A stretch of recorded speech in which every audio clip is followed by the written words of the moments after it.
Chapter 2650, Small Mobile Fortress. Chapter 2650, Small Mobile Fortress. No wonder the recorded information is so massive. Thankfully, the information is only for a small mobile fortress.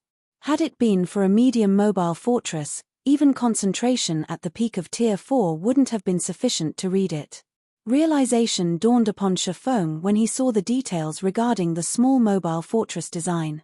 On the surface, the difference between a normal fortress and a mobile fortress might not seem very large, with one stationary and the other mobile.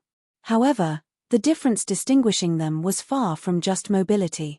In the construction of a normal fortress, the construction materials had priority, while magic arrays were secondary. For a mobile fortress, it was the opposite. The magic arrays took priority, while materials were secondary. A mobile fortress could also be labeled a magic fortress. The two constructions were on entirely different levels of complexity. From what Shifeng could see, just the magic arrays required to construct the small mobile fortress numbered several thousand. Moreover, even the weakest of them was a basic master magic array. One could easily imagine how complex of a construction a mobile fortress was. If the design he received were for a medium mobile fortress, its complexity would be even more frightening, most likely boasting tens of thousands of magic arrays. Just thinking of this number gave him the shivers. However, when Shifeng took a closer look at the details of the small mobile fortress design, he did not know whether he should cry or laugh. A mobile fortress was something countless powers had yearned to obtain in his previous life. In fact, the superpowers had even been willing to exchange a main city for a mobile fortress. This was despite the exceptionally high difficulty of upgrading a guild city into a main city. A lot of time and effort were needed to obtain a main city. However, even when offered a main city, there had never been any power that was willing to part with their mobile fortress. After all, a mobile fortress was an aerial base. Even though a small mobile fortress's size wasn't comparable to that of a basic town, in a situation where flying mounts were incredibly rare and very few guild cities could get established in level 100 plus maps, a mobile fortress was worth far more than 3 main cities. In the past, any power that possessed a mobile fortress had been a target of partnership for the various superpowers. Countless independent peak experts and top adventurer teams would also do whatever they could to gain the qualifications to enter a mobile fortress. Some first-rate guilds that were fortunate enough to obtain a mobile fortress had even instantly become pseudo-superpowers as a result. Moreover, none of the superpowers wished to offend them. Now, although Shifeng did not obtain an actual mobile fortress, he had the design to make one. Moreover, as an intermediate master magician, he could build a mobile fortress now and instantly stabilize Zero Wing's position in God's domain. This was definitely a matter worth celebrating. However, after studying the design, Shifeng also discovered a headache. While he indeed possessed the mobile fortress design as well as the necessary skills to construct it, the mobile fortress's material cost was stratospheric. Setting aside the various materials necessary for the several thousand magic arrays, just the materials for the basic structure of the mobile fortress were already more than enough to make any superpower in the current God's domain faint. 8 million magic crystals. 30,000 mana stones. 2 million pieces of mana ore. Although these were all generally available on the market, the amounts required were not something ordinary superpowers could afford. Not to mention, the construction of the small mobile fortress also needed various other valuable materials such as magic metal. By Shifeng's rough estimates, completing the small mobile fortress would cost a minimum of 50 million gold. Let alone ordinary superpowers, even veteran superguilds would need a long time to collect such an enormous sum of money. Ordinary superpowers would be fortunate to have a liquid fund of 3 or 4 million gold. Even 10 ordinary superpowers combined wouldn't be able to fork out 50 million gold unless they sold off their assets. However, doing so would be akin to putting the cart before the horse. Before they could even finish constructing the mobile fortress, they would have caused the collapse of their guilds already. Most importantly, coins weren't the main problem.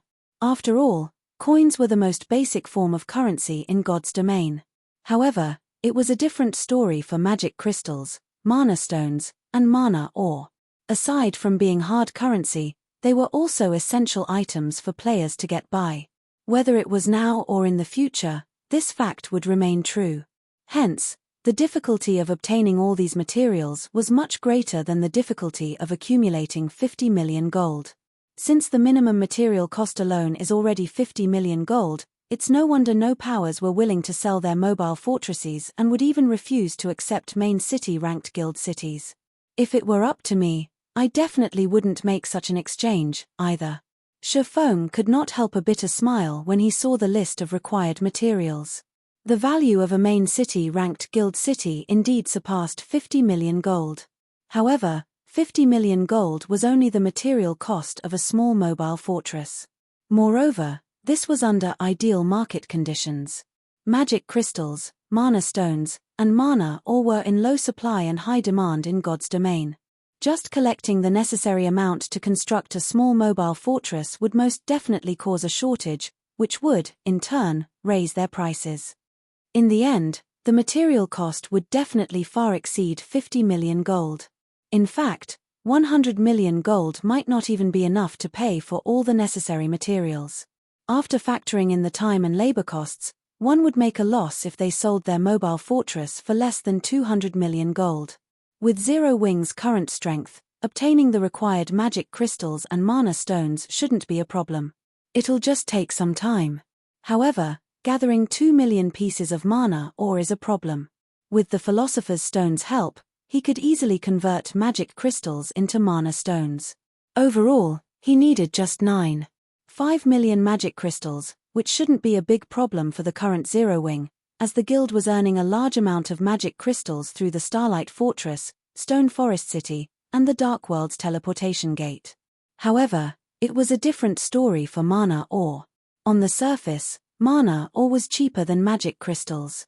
Ordinary players normally wouldn't have any use for mana ore. Only the various powers would occasionally make use of it to construct buildings. However, the production of mana ore was also significantly lower than that of magic crystals because mana ore was an associated ore with only a certain chance of appearing when harvesting ores containing dense mana. In addition, the various superpowers were treating mana ore as a strategic resource and would not sell it unless absolutely necessary. The difficulty of collecting 2 million pieces of mana ore was far greater than the difficulty of collecting 9.5 million magic crystals.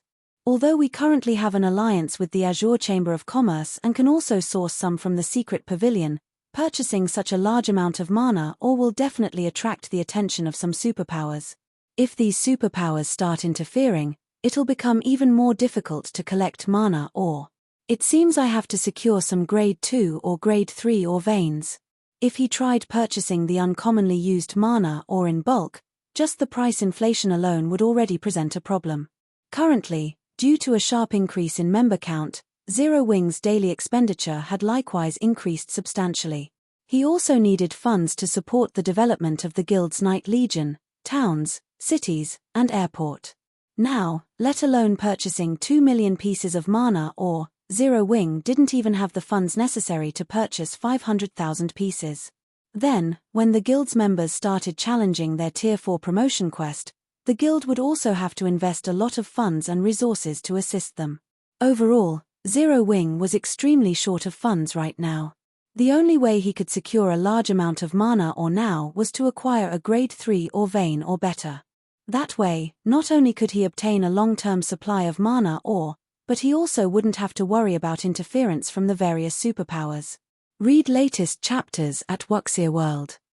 EU. Meanwhile, as Shifeng was pondering how to go about obtaining such an ore vein, he suddenly received a call request from Aqua Rose. Guild leader, something big happened to the Purple Thorns Kingdom, Aqua Rose reported anxiously. Something big happened? What is it? Shifeng asked, curious. Due to the Demon God's Chaos expansion pack, the entire God's domain had fallen into turmoil, and guild wars were being waged daily. With how large the Purple Thorns Kingdom was, it would be strange if nothing happened there. The Purple Thorns Kingdom is no more. Chapter 2651, Kingdom Perishes. Chapter 2651, Kingdom Perishes. The Purple Thorns Kingdom is no more? How did it disappear? Shifeng was momentarily stunned when he heard Aqua Rose's report. Although there were over 100 kingdoms in God's domain, the strength these kingdoms possessed was no trivial matter. In the case of the Purple Thorns Kingdom, it was average among the various kingdoms in existence.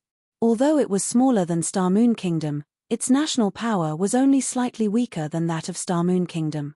Hence, Shifeng found it hard to imagine that there would be anything capable of destroying a kingdom like the Purple Thorns Kingdom.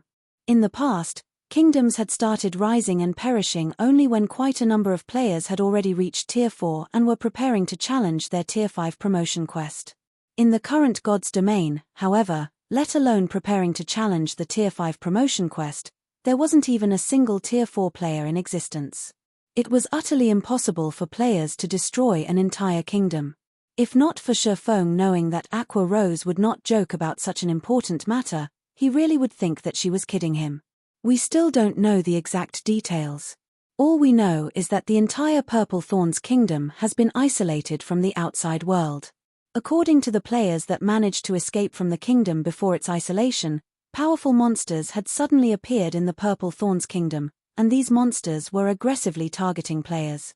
At the same time, all NPCs at Tier 3 and above within the kingdom's NPC towns and cities had either disappeared or were placed in a strange state where they could not do combat.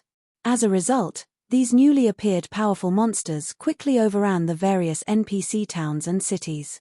Moreover, any players killed by these monsters lose 10 levels and have their souls placed in an extremely weakened state, preventing them from logging into God's domain for 10 days.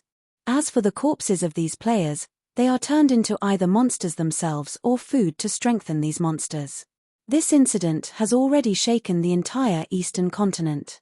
Every power is sending people to investigate this matter. The Black Dragon Empire and several kingdoms neighboring the Purple Thorns Kingdom have even dispatched their NPC armies to the Purple Thorns Kingdom's border to investigate. However, until now, nobody has managed to obtain any information. On the contrary, the players sent to investigate ended up getting ambushed and killed by the monsters there. Aqua Rose was similarly shocked when she received the news. She never thought that an incident like this would actually happen in God's domain. It might be understandable if it were an NPC city that suffered destruction, but the annihilation of an entire kingdom was simply unimaginable. Moreover, even now, nobody knew what exactly had happened to the Purple Thorns Kingdom. This situation made the players operating in the neighboring kingdoms and empires nervous, afraid that their country would become the next Purple Thorns Kingdom. If that happened, then all the time and effort they'd spent establishing a foundation in their respective countries would be wasted. The various powers that had been developing in the Purple Thorns Kingdom, in particular, were close to going crazy now. In order to develop in the Purple Thorns Kingdom, the various powers had purchased large tracts of real estate there. They had even constructed numerous guild towns and cities. However, because of the Purple Thorns Kingdom's fall, all of these investments were gone. Many guilds had even collapsed because of this incident. Just thinking of this matter made Aqua Rose shudder. Killed players are turned into either monsters or food that goes to improving the monsters. When Shifeng heard Aqua Rose's statement, the name of one person came to mind. However, he soon shook his head in denial. Although Beast Emperor possesses the evil god's legacy, he shouldn't be capable of rendering so many powerful NPCs incapable of combat and even destroying the Purple Thorns Kingdom. In the past, the evil god's temple had indeed caused many problems for the Eastern continent. However, by the time the evil god's temple had become a real threat, quite a number of players had already reached Tier 4. Moreover, the evil beasts of the evil god's temple required a lot of time to build up their strength. In fact, let alone the current evil god's temple, even when the evil god's temple had been at its peak in the past, it couldn't destroy an entire kingdom so quickly. Guild leader, because of this matter, the entire guild is in chaos. Many hidden powers are trying to take advantage of this situation. The players and powers that escaped from the Purple Thorns Kingdom, in particular, are now waging war over the various resource spots in Star Moon Kingdom. The entire Star Moon Kingdom is in a mess, Aqua Rose said in frustration. Moreover, many of Star Moon Kingdom's players have started migrating to other kingdoms and empires, which has led to a drop in the player populations of the kingdom's cities. The kingdom's economy is now plummeting. I understand. Have Fire and the others get ready. We'll return to Star Moon Kingdom immediately, Shifeng said, nodding. Originally, he had planned to partner with Azure to visit the neutral sea zone off the Silver Moon Empire and see if they could occupy one of the islands there. If he had a guild town in that neutral sea zone, it would serve as a foundation for Zero Wing to develop its naval strength on the western continent. At this point, the accessible resource spots on the main continent were mostly occupied already. There were barely any resource spots left for Zero Wing to claim. To develop on the western continent, Zero Wing would have to occupy a level 100+ neutral map or develop out at sea. However, establishing a foothold in a level 100+ neutral map was easier said than done. Not even the local superpowers could pull it off. Hence, Shifeng had decided to let Zero Wing develop in the western continent's neutral sea zones. Given the current situation, however, it would seem that his plan was no longer viable. What about Violet? Her concentration should be close to reaching the Tier 4 standard already. If we leave now, Aqua Rose had to ask. Let her stay here and continue training. The rest of us will head back first, Shifeng decided. Moreover, we also need a powerful expert to safeguard our territories here on the western continent. I understand. I'll contact Fire and the others now and have them get ready, Aqua Rose said before disconnecting the call and gathering the other members of Zero Wing. As for Shifeng, he did not idle around but contacted Duan Hanshan right away. Guild leader Black Flame, seeing as you're contacting me so suddenly at this time, you've probably received news about the Purple Thorns Kingdom as well and wish to have Azure help you return to the eastern continent, right? Duan Hanshan said, smiling as he caressed his beard. Elder Hanshan really is amazing. That's right. We plan to return to the eastern continent. However, trying to send back 100 players is a little difficult for us, so we'll need your chamber's help, Shifeng said, nodding. Of course, we will pay the fees according to market price. Currently, the interactions between the two main continents were growing. Some superpowers capable of intercontinental travel had even started offering teleportation services. Ordinary powers still lacked the qualifications to utilize these services. However, now that Zero Wing and Azure were allies, Azure naturally wouldn't refuse to teleport Zero Wing's members back to the eastern continent. Guild leader Black Flame, you're being too polite. Our two guilds have just become allies, so let's just set the fee aside, Duan Hanshan said, waving his hand. We only hope that we can send some of our guild's young talents to interact and train at your guild. May I know if guild leader Black Flame can do us this favor? Of course, that won't be a problem. Only by interacting with each other can we improve more quickly. This is a good thing for both of us. How can I possibly refuse? Shifeng replied, slightly surprised by Duan Hanshan's proposal.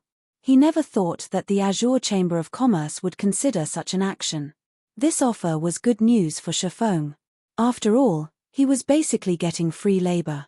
Moreover, he could tell that Azure was expressing its goodwill to Zero Wing. He naturally wouldn't reject such an offer. In that case, thank you, Guild leader Black Flame, Duan Hanshan said. Afterward, all you need to do is head to Purple Light City with your team. Solitary Frost and the others will bring you all to the teleportation point. All right. Shifeng nodded before disconnecting the call.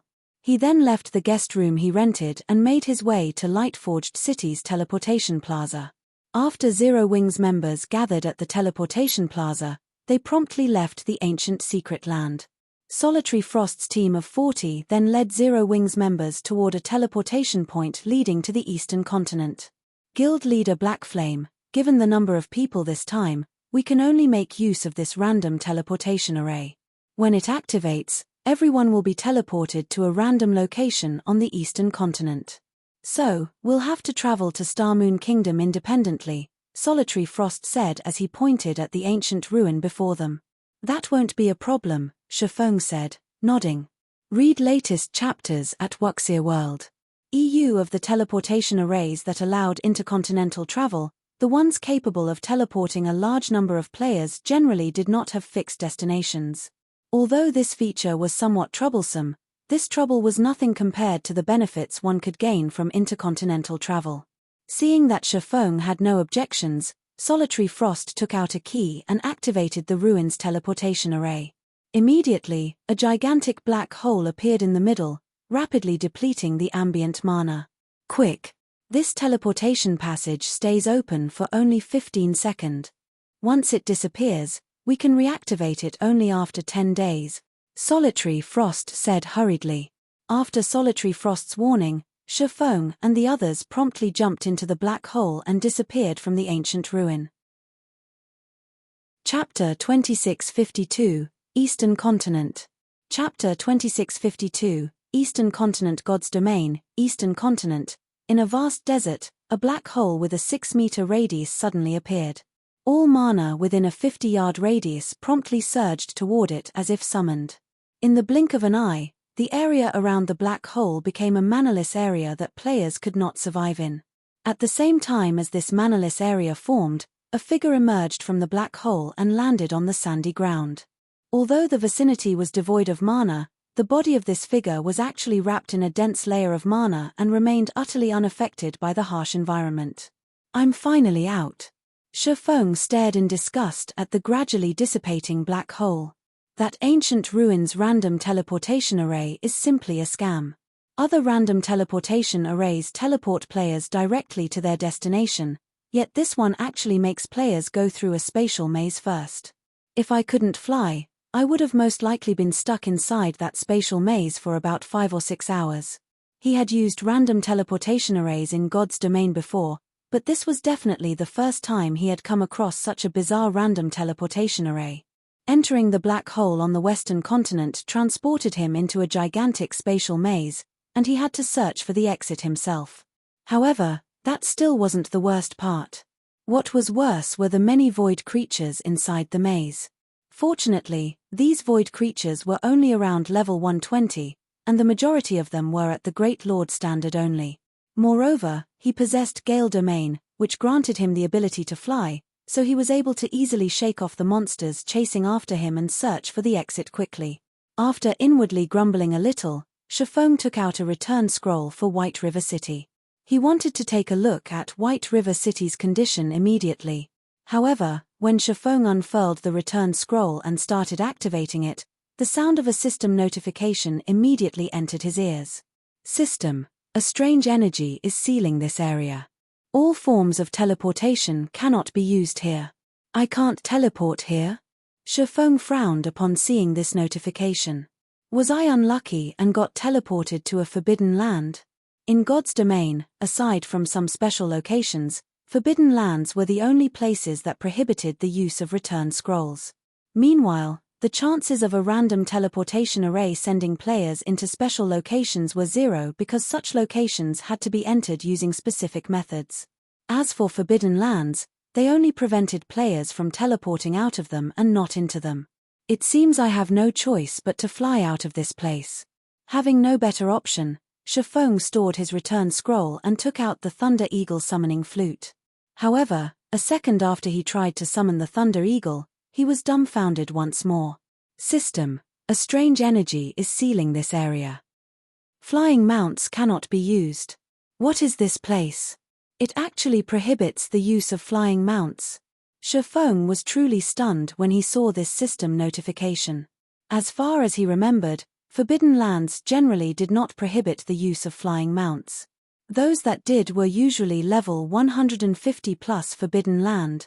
Even with his current self, he would not dare set foot into such high-level forbidden lands. The main reason for this wasn't him lacking levels but the possibility of Tier 5 world bosses spawning in level 150 plus forbidden lands. Against a Tier 5 world boss, even a player of his caliber would be no different from an ant. While Shifeng was grappling with this headache, a weak ripple of mana came from far away. He turned reflexively to look at its source, but the only thing he could make out was a bunch of ant-like figures fighting in the distance. By his estimates, those figures should be more than 1,500 yards away. What's going on? Shifeng was stupefied by this situation. For Tier 3 players, 1,500 yards was already the very limit of their visual range. At such a great distance, unless the other side was using large-scale destruction spells influencing a radius of several hundred yards, he shouldn't be able to sense any mana fluctuations from his position. However, Such spells were definitely beyond the capabilities of Tier 3 magical class players. And from what he could see, the figures in question weren't using spells of such scale and power, either. Is this an effect of having Tier 4 concentration? After giving the matter some thought, Shifeng could think of only this explanation for this situation. This discovery astonished him. No wonder I was never able to escape Tier 4 players once I got discovered. A perception range of 1,500 yard. This perception range was already on superhuman levels. The perception range Tier 3 players possessed couldn't even come close. Previously, no magical battles had taken place in his vicinity after his concentration had reached the Tier 4 standard. Moreover, he had been in a mana-rich environment, so he didn't sense any particular changes to his perception of mana. However, now that he had arrived in a place with very thin mana, he became extraordinarily sensitive to the changes in mana. Nonetheless, Shifeng did not dwell on the matter. With quick steps, he made his way toward the origin of the mana fluctuations since he could sense that the cause of these mana fluctuations were players. With the system map inaccessible, he couldn't tell where he was right now. Hence, collecting information about his current location was of utmost importance. Otherwise, he wouldn't even know how he could return to Star Moon Kingdom. Meanwhile, players were undoubtedly the best source of information. A short moment later, Shifeng arrived on a sand dune roughly 400 yards from the battlefield. Standing on the sand dune, he had an unobstructed view of the entire battlefield. Sure enough, they're players. Currently, a 200-man team of players was fighting several dozen strange monsters while protecting a dozen or so carriages and a group of NPCs. Faux Saint Saboteur, Elemental Creature, Great Lord, Level 112 HP 120 000 120 000 Faux Saint Destroyer, Elemental Creature, Grand Lord, Level 114 HP 450 000 450 000. The bodies of these strange monsters were pure white, looking like white statues. Every one of these monsters brandished weapons and wore armor. Although they weren't very high-leveled, every one of them was using spells in combat. Moreover, they also possessed very high combat standards, with even the weakest among them at the 5th floor trial tower standard. As for the players fighting these monsters, they were all at level 110 or above. Although these players were coping against these monsters, it was obvious that they were at a disadvantage. If not for the team's 8 Tier 3 experts holding off the 2 Faux Saint Destroyers, the team would have long since suffered annihilation. Vice Commander Wind, we can't continue like this. 2 destroyers are already far beyond our capability, the male Tier 3 shield warrior tanking one of the Faux Saint Destroyers said as he turned to look at the female Tier 3 swordsman tackling the other Faux Saint Destroyer. The female swordsman in question was clad in crimson armor and wielded 2 swords. By relying on her profound footwork, she managed to evade the Faux Saint Destroyer's spells one after another. Occasionally, she also landed an attack on the Grand Lord and dealt some damage. From her performance, it was clear that she was at the Flowing Water Realm standard. After putting some distance between herself and the Faux Saint Destroyer before her, the female swordsman replied, "I know. I've already contacted the commander for reinforcements, but the commander's team is still some distance away. They'll need around 2 hours to reach us." 2 hours? We won't last that long, the Tier 3 shield warrior exclaimed, exasperated. Read latest chapters at Wuxia World. EU currently, although they were pinning down the 2 Faux Saint Destroyers, the rest of the team had their hands full with the Faux Saint Saboteurs. Overall, their entire team was barely doing any damage to these monsters. Meanwhile, at the rate they were expending stamina, they wouldn't last more than an hour against these monsters. In regard to this situation, the female swordsman also could not help feeling frustrated. If it were possible, she would have given the command to escape. However, these Faux Saint monsters possessed an incredibly wide perception range. So long as players came across them, it was basically impossible to escape them. And even if they disregarded this fact and tried to flee, they would simply be making things worse. After all, this entire desert that they were in teemed with Faux Saint monsters. It was very easy for them to attract the attention of more Faux Saint monsters and put themselves in a worse situation. Just as everyone in the team was despairing, A voice suddenly entered their ears. "I'll lure these two grand lords away. The rest of you focus on getting rid of the great lords." Chapter 2653, Repelling Faux Saints. Chapter 2653, Repelling Faux Saints. Upon hearing this voice, the merchant fleet's 200 players promptly turned to look toward its origin. What entered their sight was a cloaked swordsman carrying two long swords, who was rapidly closing in on their position, his speed surpassing even that of Tier 3 assassins. So fast. Solid Wind, the female swordsman, was surprised when she saw this swift figure. She never thought that they would actually come across other expert players in this desert. However, before anyone could react to this situation, this swordsman had already arrived before one of the two Faux Saint destroyers. Upon noticing Shifeng appearing before it, the destroyer promptly raised its greatsword and smashed down at him. The descending greatsword split into 3 sword lights that struck at Shifeng from different directions, each of the sword lights leaving a spatial tear in its wake. "Be careful. You mustn't receive this move, no matter what," Solid Wind warned hurriedly when she saw the descending sword lights. The Faux Saint destroyer was ostensibly a Grand Lord, but the skills and spells it used could exhibit power at the Tier 4 standard. Moreover, its assault was generally relentless. Once it started attacking, it would continue chaining attacks one after another. So long as players revealed a hole in their defense, the Faux Saint destroyer would use its strongest move to target said weakness. Meanwhile, the Faux Saint destroyer's strongest attack was something even Tier 3 peak experts had difficulty dodging. A hit from this move would instantly kill even a Tier 3 metric tons. However, when Shifeng went up against the Faux Saint destroyer's attack, he actually showed no intention of dodging. Instead, he unsheathed the pitch-black long sword hanging at his waist and took the initiative to meet the attack. Did he not hear Vice Commander Solid Wind's warning? The Tier 3 shield warrior who was tanking the other Faux Saint destroyer was startled when he saw Shifeng's actions. In regard to this situation, the other Tier 3 experts on the team also could not help shaking their heads and sighing. Even their commander, who was their adventurer team's strongest expert, would not dare receive this move directly, choosing to dodge it instead, before launching a counterattack. After all, so long as one clashed with this move, holes would inevitably appear in one's defense. If that happened, even 2 or 3 healers would not be enough to keep one alive. Although everyone present wished to help Shifeng, the Faux Saint destroyer's attack was simply too fast. Nobody would make it in time. Damn it. Solid Wind gnashed her teeth when she saw this scene. They had just gained the help of a Tier 3 expert. While having an extra Tier 3 expert might not change the overall situation, it would increase the team's combat power and let them survive longer.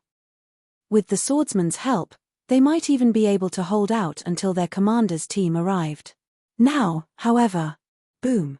The loud clash of metal against metal thundered.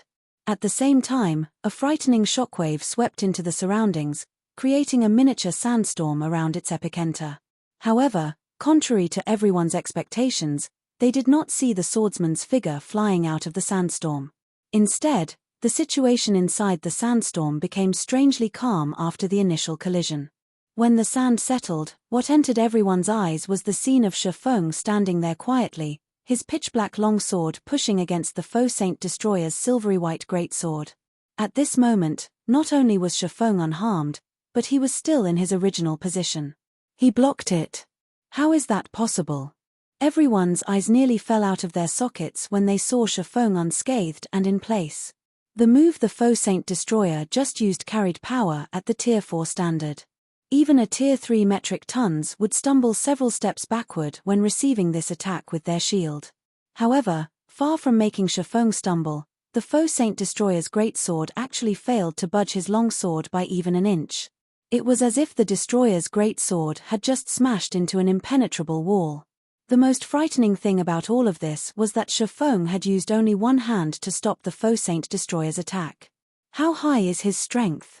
After seeing this astonishing scene, Solid Wind paid closer attention to Shifeng. Even her commander, who was fully geared in top-tier dark gold equipment and wielded an epic weapon, would not dare receive a Faux Saint destroyer's attack directly, yet Shifeng blocked the attack so casually. This was simply unbelievable. However, before anyone could react to the situation, Shifeng swung the abyssal blade once more and sent a perfect crescent cutting at the faux Saint Destroyer before him. Failing to defend itself in time, the destroyer took the hit and stumbled 5 steps back. At the same time, a damage exceeding -300,000 appeared above its head. The damage from Shifeng's attack was more than 5 times higher than what Solid Wind and the others managed to cause. Immediately afterward, Shifeng sent a crescent arc flying at the other faux Saint Destroyer. This time, though, the targeted destroyer reacted in time, interposing its great sword. Peng! The instant the crescent arc came into contact with the great sword, the impact lifted the targeted faux Saint Destroyer slightly off the ground and sent it flying 5 yards back.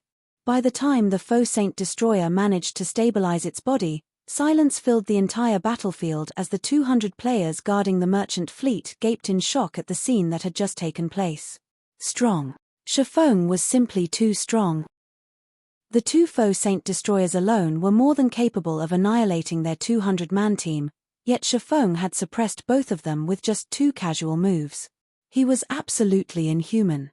Leave these 2 faux Saint Destroyers to me, the rest of you quickly take care of those saboteurs, Shifeng shouted when he saw that everyone was staring at him in a daze. Got it. Upon hearing Shifeng's reminder, everyone promptly snapped out of their daze and resumed fighting the faux Saint saboteurs without hesitation. In less than an hour, because of Shifeng pinning down the 2 faux Saint Destroyers, the team was able to finish off 70% of the faux Saint saboteurs present. After seeing that the tide of the battle was turning against them, the 2 faux Saint Destroyers actually quit the field without hesitation. As for the surviving faux Saint saboteurs, they similarly scattered and fled as well. They're escaping. What are these monsters? Shifeng was surprised to see the faux Saint monsters fleeing. He had seen monsters abandon fights before. However, those monsters would generally turn tail only when their HPs had fallen to a critical level.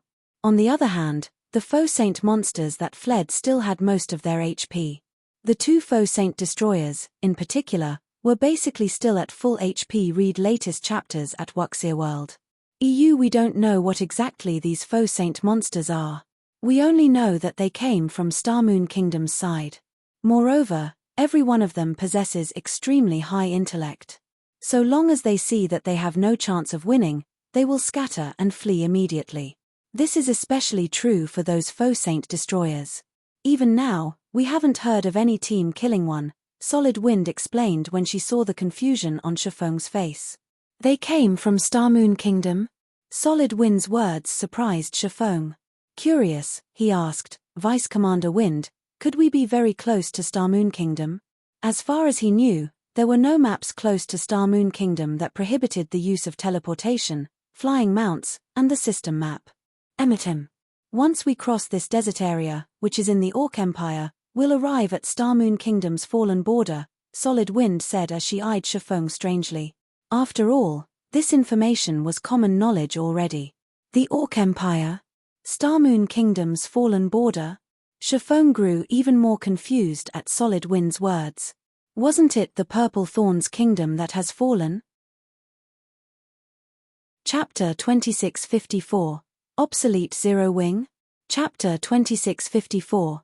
Obsolete Zero Wing? Upon hearing Shifeng's question, Solid Wind and the others gave him strange looks. Am I mistaken about something? Shifeng asked, puzzled by their reactions. The information Aqua Rose reported couldn't be false. Moreover, Duan Hanshan had also mentioned the matter of the Purple Thorn's kingdom falling. Even if Aqua Rose received the wrong information, there was no way a super guild like the Azure Chamber of Commerce would as well.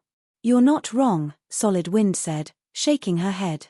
It's just that the fall of the Purple Thorn's kingdom happened 9 days ago. 9 days ago?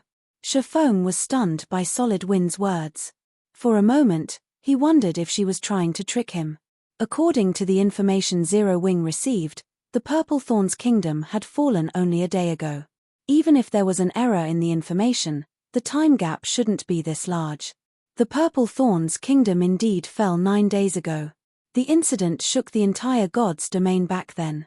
The players and powers based in the kingdom were truly miserable, the Tier 3 shield warrior standing beside Solid Wind said, nodding. After that incident, Many of the Purple Thorns Kingdom's players and powers banded together to plunder the resources of the neighboring kingdoms. The situation was so severe that 2 wars involving millions of players were waged. Many guilds collapsed as a result, 2 of them even second-rate guilds. The various major powers based in the neighboring kingdoms panicked. That's right. And 3 days ago, a horde of monsters emerged from the Purple Thorns Kingdom and invaded Starmoon Kingdom. Fortunately, Starmoon Kingdom did not face the predicament the Purple Thorns Kingdom had. All its Tier 3 NPCs and above remained in a combat-able state. Even so, in just half a day, nearly half of Starmoon Kingdom's territory was lost and became the nests of these faux saint monsters, Solid Wind explained when she saw the skepticism on Shifeng's face. Even after hearing Solid Wind's sincere explanation, Shifeng remained unconvinced. However, there was simply no reason for Solid Wind to lie to a stranger like him. Moreover, everyone's expression appeared natural. It did not seem as if they were faking anything.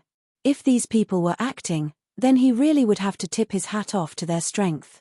After all, unless one was at the Void Realm standard, avoiding the perception of a domain realm expert like himself would be very difficult. Only after reaching the Void Realm standard would people be able to control the minute actions their bodies made when lying. If Solid Wind and the others were truly lying, this meant that the entire 200-man team consisted of peak experts. Not even the 5 great super guilds had so many peak experts under their command. What is going on here? Shifeng could not make heads or tails of this matter. I spent, at most, 7 or 8 hours inside the spatial maze. How did I unknowingly waste 9 days? As soon as he received word of the Purple Thorns Kingdom's fall, he had hurried back to the eastern continent without hesitation. He didn't even log off midway. He also couldn't have fallen asleep during the journey and slept 9 whole days away. After all, he had remained fully conscious during his entire journey. 7 or 8 hours becoming 9 days. Shifeng suddenly thought of a possibility, and his complexion darkened at this thought. Did I enter a space with chaotic time? Normally, one would experience 48 hours a day in God's domain. However, in certain special locations, time would flow much more quickly, and staying just half a day there would mean an entire month going by in the outside world. Moreover, during this entire month, players should not be interrupted lest they enter a coma and regain consciousness only after a long time. Fortunately, such cases rarely occurred in God's domain. In the past, Shifeng had only ever heard rumors of such situations happening. He never thought that he would experience it himself. In fact, there was a possibility that Aqua Rose and the others had been put into a similar situation, as well.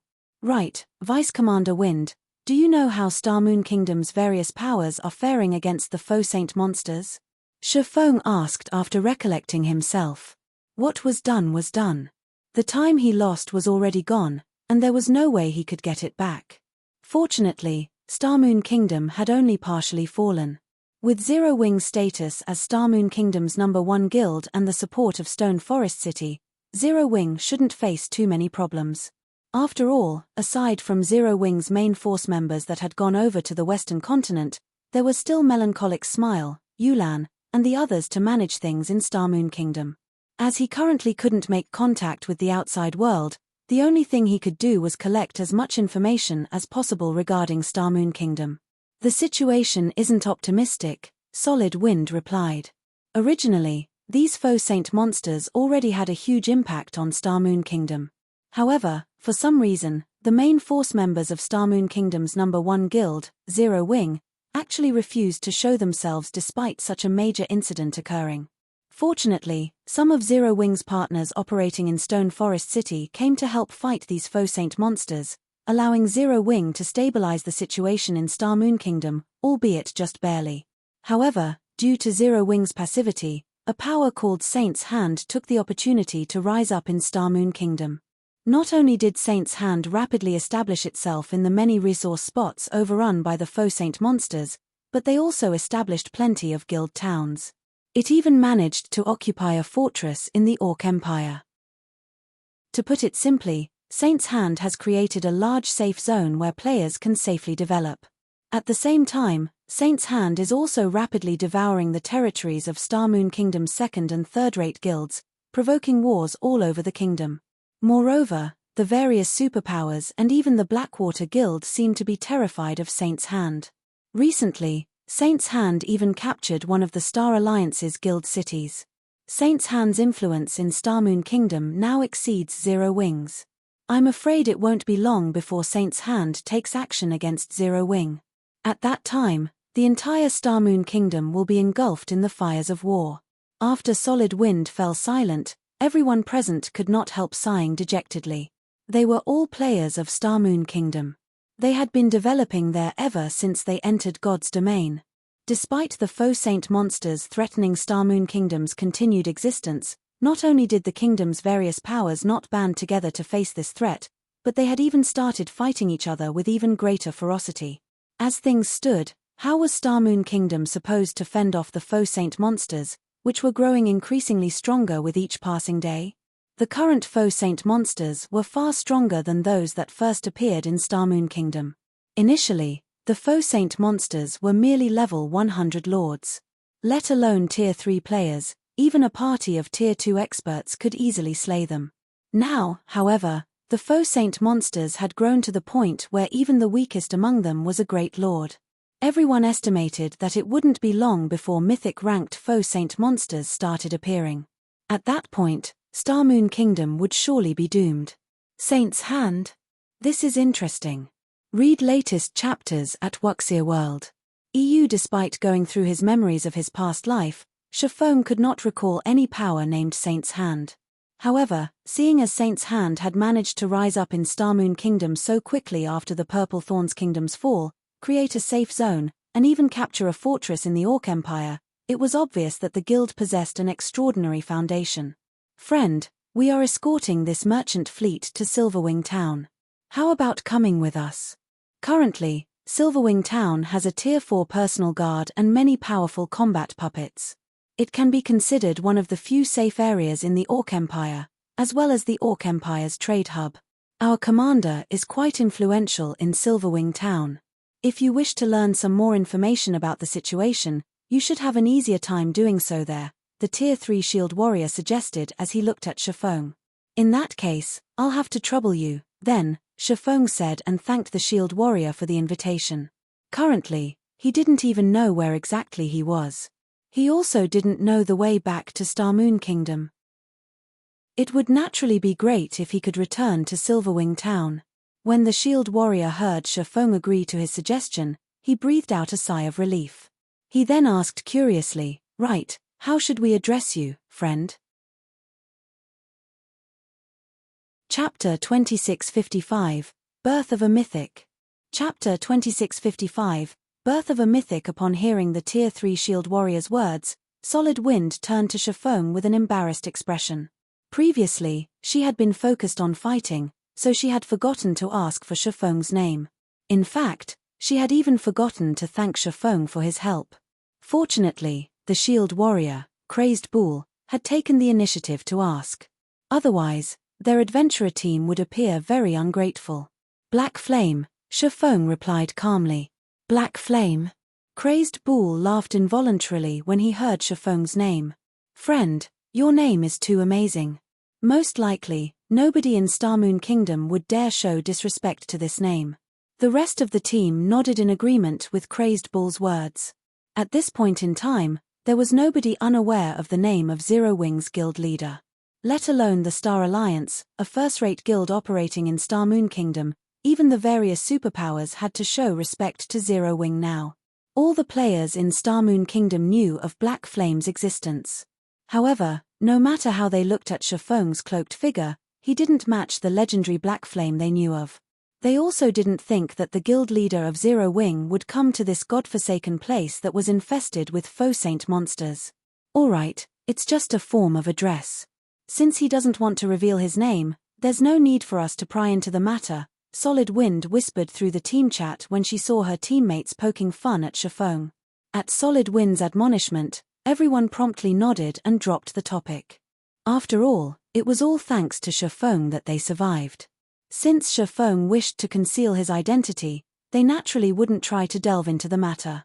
We still haven't thanked you for your help just now, Brother Black Flame. In the future, If you come across any trouble in the Orc Empire or Star Moon Kingdom, please feel free to seek us out. Our blood-packed adventurer team might not be comparable to large guilds, but we are more than capable of settling small problems, Solid Wind said in gratitude as she approached Shifeng. That's right. We might not be some famous top adventurer team, but we are still one of the top 20 adventurer teams operating in the Orc Empire. If you come across some wandering dark players, so long as you mention the name Bloodpact, those dark players will generally show some respect and take a step back, Crazed Bull said confidently. All right, Shifeng said, nodding. At the same time, a bitter smile formed beneath the hood of his cloak when he saw that Solid Wind and her team did not believe him. Let's get back on the carriages and continue on our way. Once night arrives, not only will those faux saint monsters grow more active, but Saint's Hands members will also ambush the players operating around Silverwing Town. With the little manpower we have, we definitely won't be able to defend all the merchandise, Solid Wind said as she pointed at the nearby merchant fleet. Everyone then boarded the carriages of the merchant fleet, not daring to waste any more time in this place. Vice Commander Wind, since the faux saint monsters are more active at night, aren't Saint's Hands members afraid of getting assaulted by them? Shifeng asked curiously after getting onto the leading carriage. Since Saint's Heart was trying to expand its influence in Star Moon Kingdom, clashing with Zero Wing was inevitable. Hence, he wasn't surprised that Saint's Heart was targeting the players operating around Zero Wing's territories. However, the faux saint monster's strength was no trivial matter, either. It would be extremely foolish for Saint's Hand to take action in Silverwing Town's vicinity during the faux saint monster's peak period. We found this situation very strange, as well. However, it seems that Saint's Hand has developed a special tool. And when players wear this special tool, so long as they do not attack those faux saint monsters, then those faux saint monsters won't attack them, either. With this tool, Saint's Heart's members can coordinate their movements with the faux saint monsters in targeting Silverwing Town. Recently, their assaults have become stronger. By the looks of it, Saint's Hand wants to capture Silverwing Town as soon as possible, Solid Wind said. However, for independent players like ourselves, we really don't wish to see Silverwing Town fall. Thus far, the guild towns captured by Saint's Hand are open only to Saint's Hand's members. Meanwhile, Silverwing Town is the Orc Empire's current economic center. If Saint's Hand manages to capture Silverwing Town, then we won't have anywhere to go. Hence, many adventurer teams and even some of Star Moon Kingdom's guilds are currently working together to assist Zero Wing in defending against Saint's Heart's assault and protecting the merchant fleets heading toward Silverwing Town. Only, due to the faux saint monsters growing increasingly stronger, our side has recently started to fall into a disadvantage. I don't know how much longer we can hold out like this. Aside from Solid Wind, the other players present also hated Saint's Hand with a vengeance. Currently, the various kingdoms and powers were already struggling to deal with the faux saint monsters, yet Saint's Hand was actually exploiting the situation, making it increasingly difficult for independent players like themselves to survive. However, despite their hatred for Saint's Hand, they were utterly powerless to do anything against the guild. In fact, even the various superpowers did not dare to oppose Saint's Hand and could only watch from the sidelines. From the conversations with Solid Wind and the others, Shifeng gradually understood Star Moon Kingdom's current situation.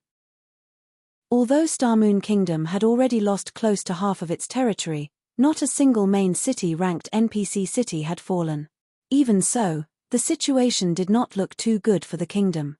This was because the faux saint monsters were growing increasingly stronger, which, in turn, prompted a large number of players to emigrate from the kingdom. At this point, White River City, which originally had a player population exceeding 10 million, now had a population of less than 4 million. The other NPC cities in the kingdom were in an even worse state. Meanwhile, the drastic decrease in player population had also caused Star Moon Kingdom's economy to contract, forcing many powers to leave the kingdom in search of greener pastures. To make matters worse, the departure of Star Moon Kingdom's major powers opened up opportunities for the various dark powers to rise up. The kingdom's dark powers had already developed to a point where normal players might lose their lives as soon as they left the protection of an NPC town or city. Overall, the situation in Star Moon Kingdom could be summed up with a single word: chaos. Most importantly, with the faux saint monsters growing increasingly stronger, everyone could already foresee the day when Star Moon Kingdom's main city ranked NPC cities fell. At that time, the entire kingdom would collapse, and only those that joined Saint's hand could avoid getting devoured by the faux saint monsters in the kingdom. As the merchant fleet continuously advanced, before anyone realized it, they had already arrived in a desert woodland close to Silverwing Town. Currently, at least 20 merchant fleets could be seen advancing toward Silverwing Town under the escort of players. From this, one could easily see how prosperous the current Silverwing Town was. Moreover, aside from the escorting adventurer teams, there was also an army of 10,000 players, belonging to the various large guilds, patrolling the vicinity of Silverwing Town. "We're finally safe." Solid Wind breathed out a sigh of relief when she saw this guild army. The sky was already darkening. The faux saint monsters they had to face at this time were no laughing matter, not to mention the threat of Saint's Hand's experts. Their merchant fleet would definitely face annihilation if they came across an ambush. Today's patrol really is amazing. The Star Alliance's Vice Guild leader Purple Eye is actually leading it.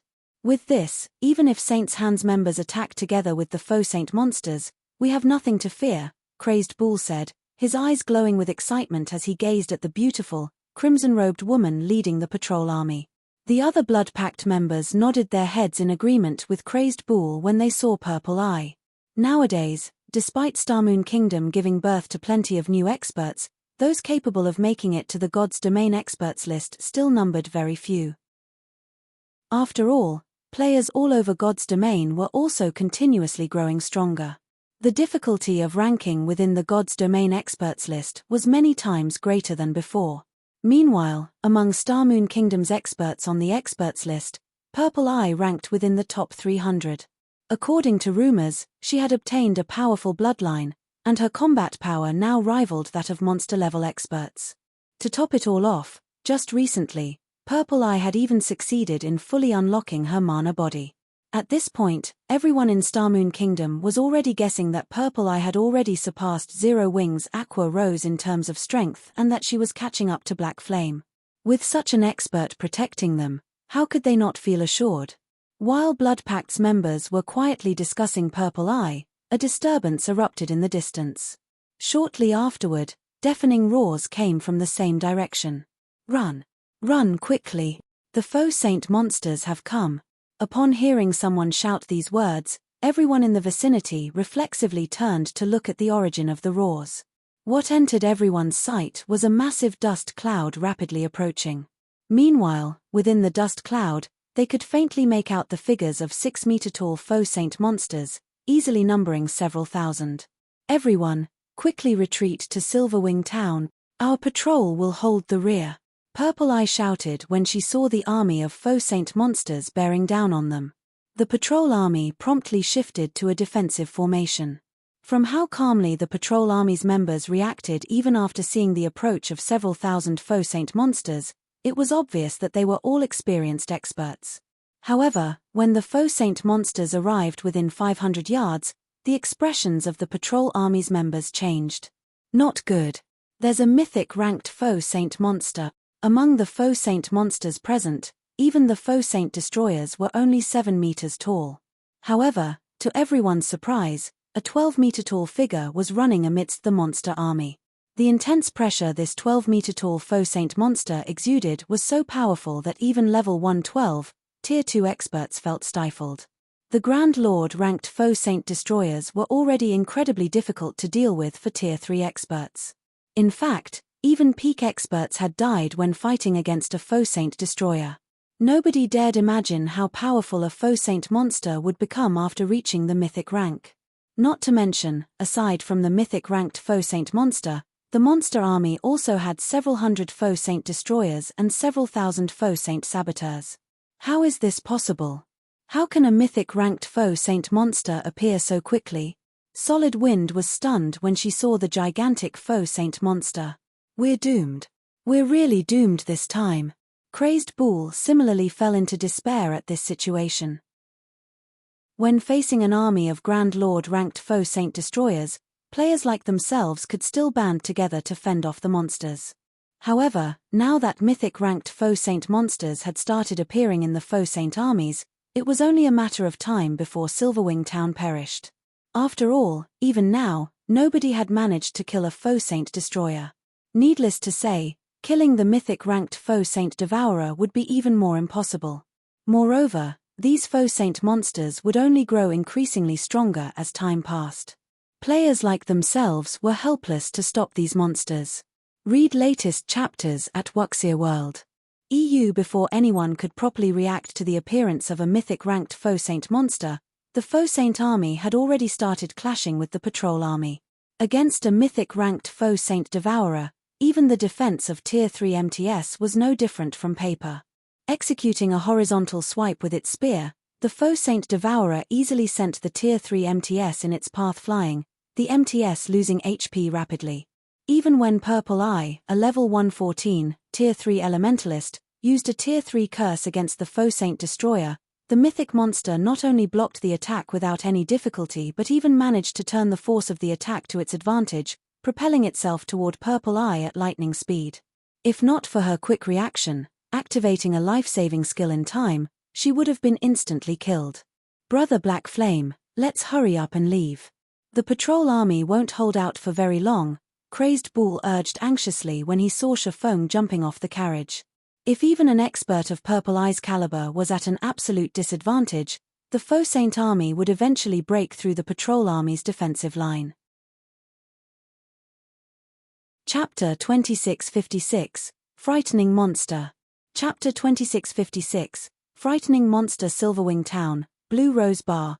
As one of the few advanced bars found in Silverwing Town, not only was the Blue Rose Bar a place where experts exchanged information, but it was also a sacred place for the various well-known adventurer teams to celebrate their harvests. Hence, the Blue Rose Bar was basically crowded with players every day. At this moment, however, only a dozen or so people occupied the bar's third floor. Of the people there, even the lowest leveled was level 114, with the highest at level 115. These players also boasted excellent equipment, the weakest piece of equipment being level 110 Dark Gold rank. As for level 100 plus epic equipment that could make even peak experts drool, every one of these players had at least 2 pieces, with some of them sporting up to 4. However, compared to the levels and equipment of these people, their identity was what was truly astonishing. These players were none other than the peak experts of Crimson Emperor, a guild that was known by almost everyone in the surrounding kingdoms and empires. Meanwhile, seated at the head of this group was Illusory Words, one of Crimson Emperor's vice-guild leaders. Sure enough, just like our spies in Saint's Hand reported, the mythic-ranked Faux Saint Devourer that recently spawned is planning to attack Silverwing Town, a level 114 man with a fierce look said as he looked at the image on the magic mirror set up in the middle of the table. Sighing, the man continued, "It won't be long before more Faux Saint Devourers appear. With this, Silverwing Town will fall within a few days. At that time, it will be useless even if Zero Wing's main force members show up." Upon hearing the fierce man's words, the other Crimson Emperor members fell silent. The Grand Lord ranked Faux Saint Destroyers were already plenty strong. Now, even a mythic ranked Faux Saint Devourer had appeared. The strength and combat standards the Faux Saint Devourer had displayed thus far were enough to give even peak experts like themselves goosebumps. Most likely, even if their group here worked together to attack it, they would all still die. Meanwhile, once the numbers of these Faux Saint Devourers grew to around 20 or 30, they might be capable of destroying even guild cities. What is the guild leader's response to this matter? Illusory Words asked the fierce man. When she saw the Faux Saint Devourer's unstoppable rampage through the magic mirror, she could not help frowning, either. The guild leader has ordered a complete withdrawal. He says that there's no need for us to accompany Zero Wing in its fight to the death against these Faux Saint monsters, the fierce man replied. A complete withdrawal? Illusory Words was a little surprised by the answer she received. Previously, their guild leader had personally dispatched Crimson Emperor's experts to help defend Silverwing Town. This indicated that he strongly supported Crimson Emperor's partnership with Zero Wing. Now, however, before Crimson Emperor's experts had even started fighting, he was actually ordering a retreat. Illusory Words found this situation unbelievable. That's right, a complete withdrawal. The current God's domain is no longer the same as before. We have a ton of matters to deal with just in the Dark Knight Empire alone. This is especially true now that Starlink's development is accelerating. At this point, Starlink already has designs on a few of our guild towns. Moreover, the situation here is obviously hopeless, so it is naturally much better if we post our available combat power to defensible locations. Unyielding Soul should be doing likewise, the Fierce Man explained. Do we have any new information on Zero Wing's guild leader and main force? Illusory Words asked. There's still nothing even now. I heard that Zero Wing's upper echelons have tried contacting Black Flame and the others, but their virtual gaming cabins remain under lockdown. If they sever the power to the gaming cabins, there's a very high chance that Black Flame and the others will enter a deep coma. Hence, all they can do is wait, the Fierce Man said, shaking his head. However, with the present situation, there's no chance of Zero Wing making a comeback. Setting aside the threat of Starlink and the Dark World, Zero Wing will have difficulty defending its headquarters in Starmoon Kingdom from the Faux Saint monsters. Nothing will change even if Black Flame and the others return. The difference in combat power is simply too large. Moreover, there's also Saint's Hand, which is eyeing Zero Wing's position in Starmoon Kingdom. Saint's Hand's origin is extremely mysterious and extraordinary. Even Blackwater's mighty Xuanwu Chiza seems afraid of it. Otherwise, with her personality, she definitely wouldn't make any concessions in the Orc Empire.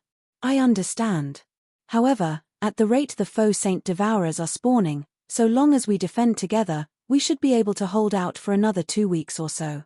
Retreating so soon is really, although Illusory Words understood what the Fierce Man was trying to say, she still could not bring herself to give up just like that. 2 weeks. The Fierce Man revealed a bitter smile at Illusory Words' statement. If we really could hold on for another 2 weeks, the guild leader wouldn't have called for a retreat right away. What do you mean? Illusory Words asked curiously. While Tier 4 combatants were indeed extremely powerful and especially useful when attacking fortified locations, with Silverwing Town's defenses and the experts like themselves present, it would take at least 20 or 30 Faux Saint Devourers to conquer Silverwing Town.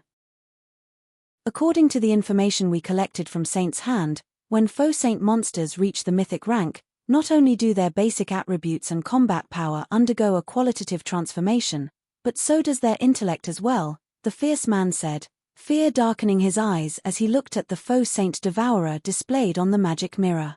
Isn't it normal for them to gain a boost to their intellect? Illusory Words didn't get the Fierce Man's point. It wouldn't be a problem if it were a normal improvement in intellect. However, according to Saint's Hand's information, these Faux Saint monsters gain the ability to learn once they reach the mythic rank. In just a few minutes, they can learn the combat techniques players use. And the more experts they fight, the more quickly they improve. They are monsters in the truest sense, the Fierce Man explained. How is this possible? Doesn't this mean that, aside from NPCs, nobody will be able to suppress those Faux Saint Devourers? Illusory Words could not help feeling that the Fierce Man was being too alarmist when she heard his words. Learning a combat technique was easier said than done. Even with the guidance of a complete legacy crystal, peak experts would need dozens of hours to learn a combat technique. Without any guidance, they wouldn't be able to learn a combat technique even given a month or two. Hence, how could a monster that, at most, possessed intellect rivaling that of ordinary players, learn a combat technique in just a few minutes? I didn't believe this information, either, the Fierce Man said as he chuckled bitterly. He then sent a video recording to Illusory Words and continued, take a look at it yourself. When Illusory Words played the video recording, it showed a Tier 3 Void Realm expert fighting a mythic-ranked Faux Saint Devourer. At the start of the fight, the Void Realm expert was merely at a disadvantage in terms of basic attributes. With his superior combat standards, he should be able to survive against the Devourer for quite some time. However, after the Void Realm expert cycled through a few combat techniques a few times, the Faux Saint Devourer seemingly got bored of the expert's antics and executed a basic footwork to instantly kill the said expert. And shortly afterward, the fallen expert's corpse transformed into a Faux Saint monster. How is this possible? Goosebumps rose all over Illusory Words' body when she saw the peak expert getting killed. Her reaction was because this peak expert was someone she recognized. He was none other than 100 Arms, the commander of the adventurer team Crimson Wolves, a top adventurer team based in the Black Dragon Empire. 100 Arms was an expert who was only half a step away from reaching the domain realm. However, despite 100 Arms having such high combat standards, the faux Saint Devourer had actually instant killed him. Moreover, the monster had even used 100 Arms' prided footwork, doppelganger steps, to do so. That's right. That faux Saint Devourer learned doppelganger steps in only a minute. Moreover, the Devourer was extremely cunning while fighting 100 Arms. It didn't use its full strength at the start of the fight. Instead, it held back and squeezed out all of 100 Arms' potential, forcing 100 Arms to use every move he had. Only after seeing that 100 Arms had nothing left to offer did the Devourer kill him. The situation is similar to Purple Eyes right now, the fierce man said, breathing out a deep sigh as he watched Purple Eye clash with the faux Saint Devourer through the magic mirror. No wonder the guild leader wants us to retreat immediately. Who could possibly be a match for such a monster? Illusory Words muttered, still in shock over the faux Saint Devourer's intellect. With such strength and intellect, the faux Saint Devourer simply wasn't an existence that players could handle. Only NPCs could kill such a monster. Read latest chapters at Wuxia World. EU. Just as Illusory Words was about to command Crimson Emperor's members to withdraw from Silverwing Town, the movement pattern of the faux Saint Devourer fighting Purple Eye suddenly changed. In the blink of an eye, it appeared behind the Elementalist and sent over 20 spear images stabbing at her. The move the faux Saint Devourer had executed was one that Illusory Words was familiar with. It was another one of 100 Arms' trademark moves, the advanced combat technique Fallen Leaves. Upon seeing this move being executed, Illusory Words could not help a sigh. When 100 Arms executed this move, even domain realm experts couldn't stop it completely. Now that the faux Saint Devourer had perfectly replicated the move, needless to say, a flowing water realm expert like Purple Eye stood no chance against it. However, just as Illusory Words was about to turn her gaze away from the magic mirror, a flash appeared in the mirror. In the next moment, a pitch-black wall appeared between Purple Eye and the 20-plus spear images, the spear images vanishing without a trace when they came into contact with the pitch-black wall. Chapter 2657, Clashing with the Faux Saint Devourer. Chapter 2657, Clashing with the Faux Saint Devourer. It got blocked. How is that possible? That's an advanced combat technique used by a mythic monster. Crimson Emperor's members seated in the Blue Rose Bar's third floor rubbed their eyes in shock when they saw the pitch-black wall displayed on the magic mirror. For a moment, they all thought they were hallucinating. In terms of basic attributes, the faux Saint Devourer was above average among mythic monsters of the same level. Combined with 100 Arms' Fallen Leaves technique, the power of the Devourer's attack should be capable of sending even mythic monsters flying. Nevertheless, against the pitch-black wall that suddenly appeared, the attack was nothing. The players standing on the battlefield were similarly stunned by this scene. What's going on? Is that pitch-black wall some kind of defensive spell? Isn't it a little too amazing? Everyone was surprised and confused by the pitch-black wall that had suddenly appeared on the battlefield. Not only did this pitch-black wall block the faux Saint Devourer's attack, but it had even split the entire battlefield in half, forcing the majority of the monster army to halt their charge. Now, the faux Saint monsters could only stand still and quietly look at the pitch-black wall before them. This is a spatial tear.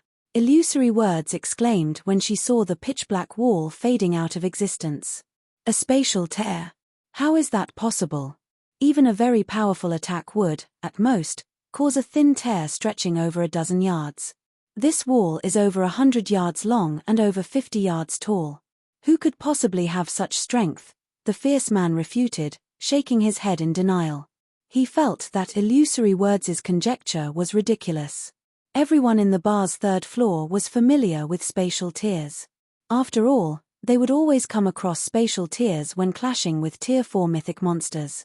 A spatial tear was the byproduct of an attack carrying too much power for the surrounding space to handle.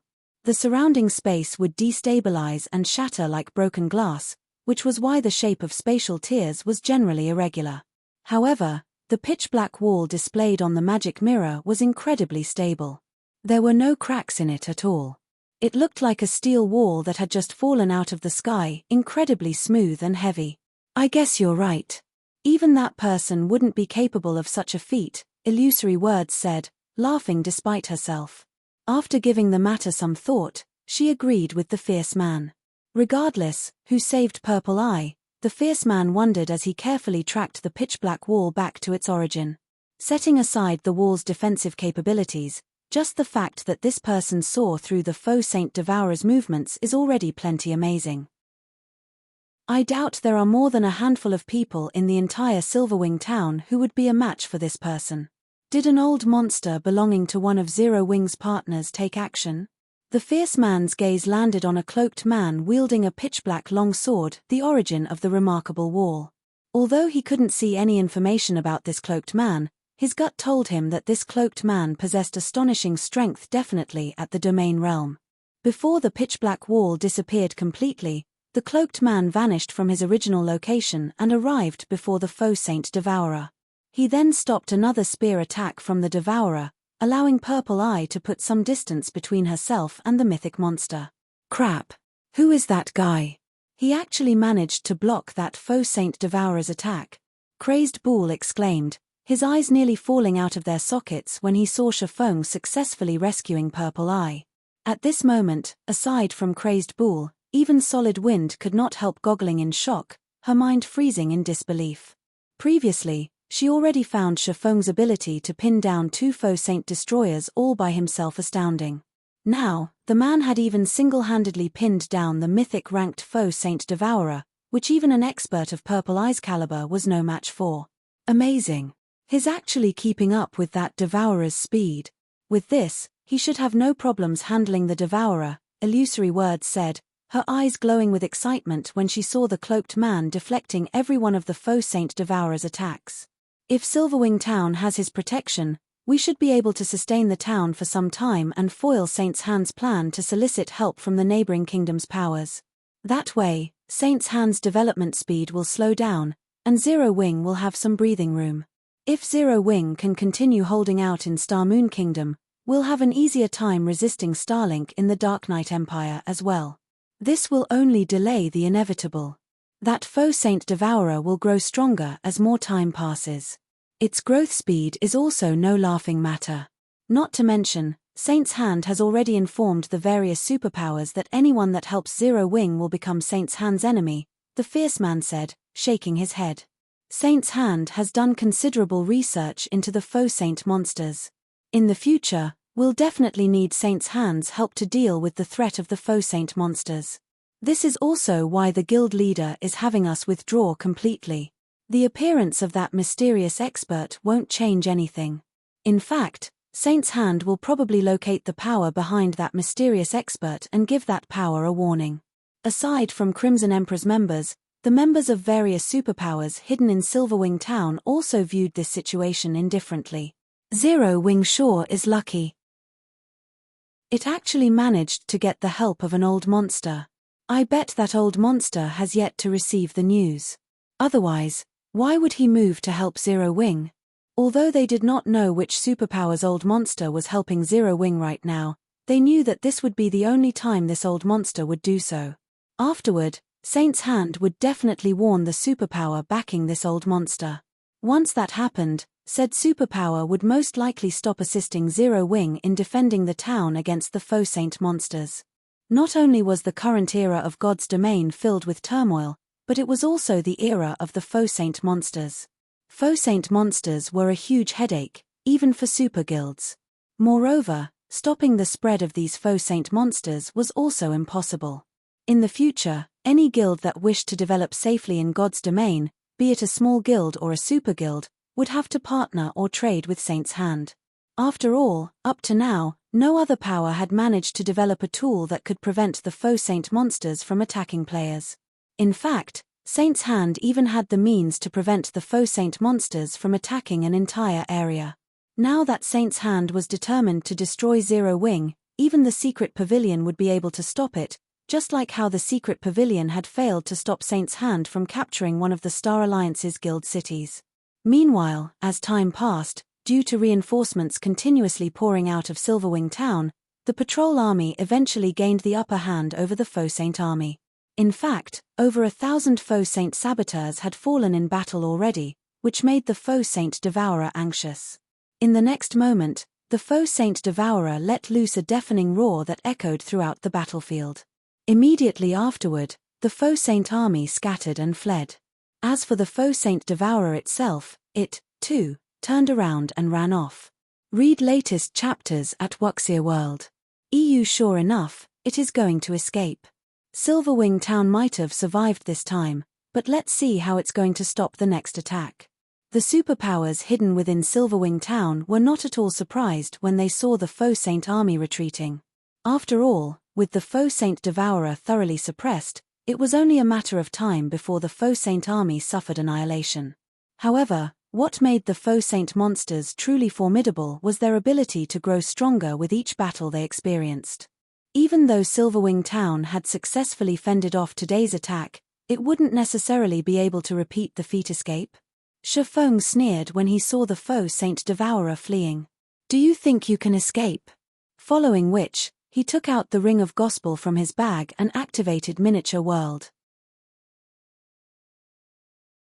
Chapter 2658, Power of Tier 4 Concentration. Chapter 2658, Power of Tier 4 Concentration. When Shifeng activated Miniature World, the sky above the desert woodland darkened as if night had fallen. Immediately, everyone on the battlefield felt their perception of their surroundings vanish. It was as if they had been plunked into a pitch-black void with nothing in it. Moreover, aside from the players, even the fleeing Faux Saint monsters came to a halt and aimlessly turned their heads left and right, their eyes brimming with fear and confusion. Shortly afterward, a colorful brilliance descended from the sky, the lights giving off a sacred and majestic feeling. Spectators at a distance would see a gigantic rainbow barrier enveloping the entire desert woodland outside Silverwing Town. This rainbow barrier thoroughly isolated the woodland from the outside world, making the woodland look like a mirage.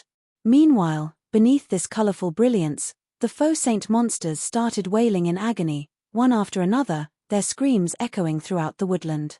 At the same time, the intense aura they radiated waned rapidly, and even their basic attributes and reaction speed weakened to an unbelievable degree.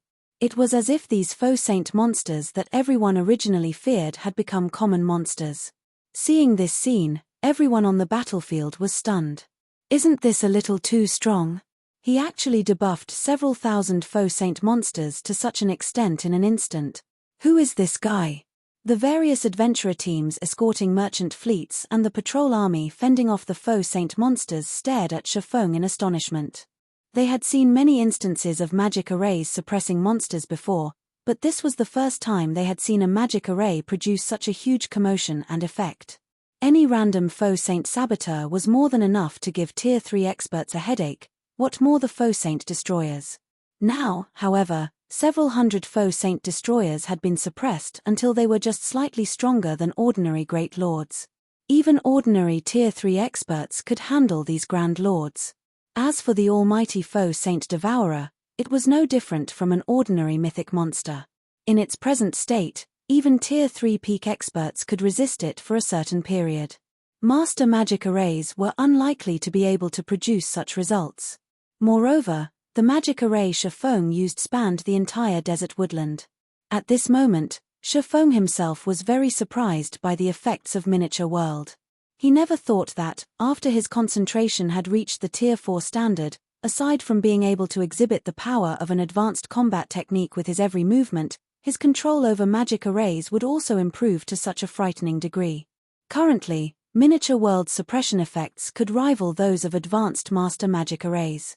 Despite his surprise, Shifeng did not pause. After activating Miniature World, he promptly charged at the Faux Saint Devourer. Under the suppression of Miniature World, the Faux Saint Devourer's speed had decreased considerably. In just 2 seconds, Shifeng intercepted the mythic monster and sent the abyssal blade cutting at it. Immediately, A crescent arc appeared and cut through the faux Saint Devourer's shoulder. Failing to react to the attack in time, the Devourer got sent flying and crashed into a large tree several yards away, a damage exceeding -600,000 appearing above its head. The disparity in combat power was clear for all to see. What is that magic array? The faux Saint Devourer actually doesn't even have the strength to fight back. The various superpowers spectating the fight from Silverwing Town gaped in shock when they saw the faux Saint Devourer at a complete disadvantage. In fact, the Devourer's reaction speed couldn't even keep up with the swordsman's movements. Although they could tell through their magic mirrors that the faux Saint Devourer's basic attributes had decreased by a significant margin, the Devourer should be at the standard of ordinary mythic monsters. Given its knowledge of combat techniques, its overall combat power should still be on par with that of domain realm experts. After all, the basic attributes of a Tier 4 monster was no trivial matter. However, let alone putting up a fight, the faux Saint Devourer couldn't even defend itself against Shifeng's attacks, its HP continuously decreasing. It simply couldn't keep up with Shifeng's movements. After seeing this, everyone could already imagine what outcome awaited the faux Saint Devourer. Death. While it might be impossible for Shifeng to kill the faux Saint Devourer by himself, as the mythic monster had 1.6 billion HP, so long as a dozen or so Tier 3 experts joined him in assaulting it, the Devourer would eventually fall. Until this day, let alone killing a mythic-ranked faux Saint Devourer, the various superpowers hadn't even managed to kill a Grand Lord-ranked faux Saint Destroyer before. Now, however, Shifeng accomplished this miracle just by using a magic array.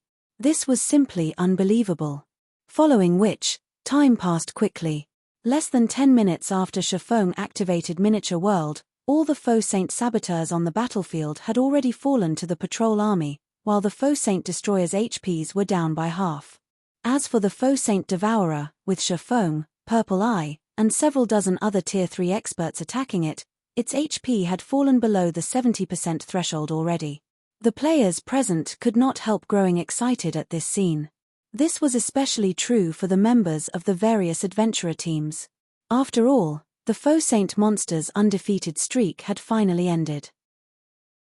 Previously, the various powers and players had been afraid of the faux Saint monsters because the Grand Lord-ranked faux Saint Destroyers were basically impossible to kill, not to mention the mythic-ranked faux Saint Devourer.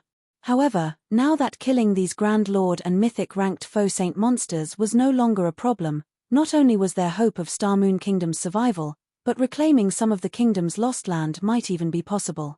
Players like themselves would then be able to continue developing in the Orc Empire and Star Moon Kingdom like before.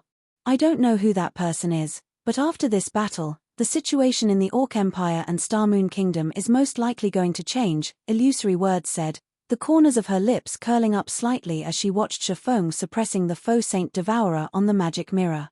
Previously, the undefeatable faux Saint monsters were the main reason why the various major powers and superpowers feared Saint's hand. Now, although they had succeeded in killing only a very small portion of the faux Saint monsters plaguing Star Moon Kingdom, so long as news of this success spread, Saint's hand would no longer be able to act in an overbearing manner as it did before. However, just when the various superpowers hidden within Silverwing Town thought that the faux Saint army was going to suffer annihilation, several dozen lightning spears descended from the sky, shooting at Shifeng and the others, who were assaulting the faux Saint Devourer. The speed and power of the lightning spears were so great that more than 20 Tier 3 experts were instantly vaporized. Along with the descent of the lightning spears, two magic barriers suddenly appeared around the injured faux Saint Devourer, protecting it from further harm. The Tier 3 Curse Purple Eye used failed to break through them. Before anyone could react to this turn of events, over 100 figures emerged rapidly from the surrounding forest and interposed themselves between the faux Saint Devourer and Shifeng's group. Surprisingly, every one of these new arrivals radiated an aura rivaling that of Grand Lords of the same level. Who are you people? What are you trying to do? After Purple Eye saw her companions killed and the faux Saint Devourer protected by a twofold magic array, an indescribable rage welled up within her as she glared at the 100-plus black-clad Tier 3 experts that had suddenly appeared. If not for these new arrivals exuding auras rivaling that of Grand Lords, she would have attacked them already. However, reason told her she absolutely mustn't do so. After all, So long as she took action, both she and her several dozen remaining teammates would die swiftly. At this time, a tall and bald man with golden eyes walked out of the group. Looking at Purple Eye, the bald man smiled and said, "Commander Purple, long time no see. Do you still recognize me?" With the appearance of this bald man, the atmosphere became incredibly tense. And Purple Eye's expression turned grave.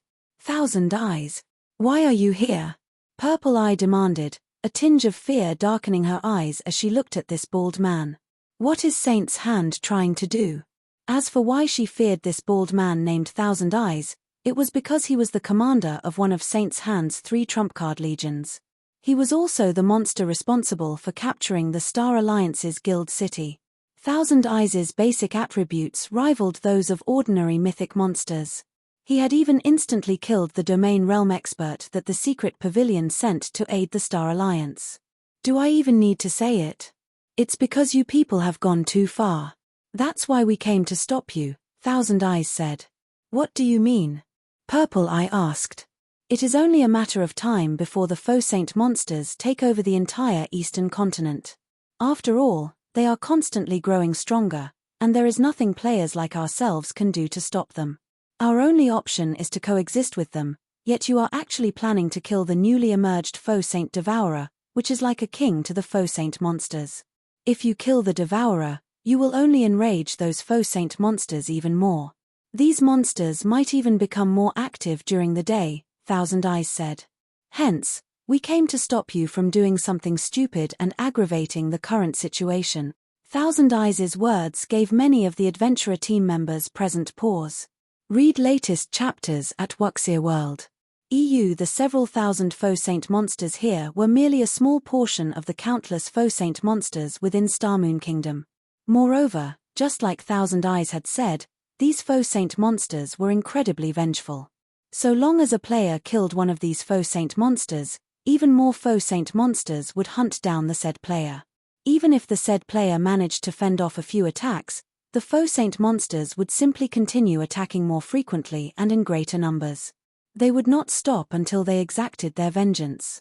If they really killed the faux saint Devourer, which was akin to a king among faux saint monsters, nobody could tell what the other faux saint monsters would do. It was entirely possible for them to grow even more violent and for their daytime activity to escalate. In fact, previously, the faux saint monsters had not been particularly active during the day.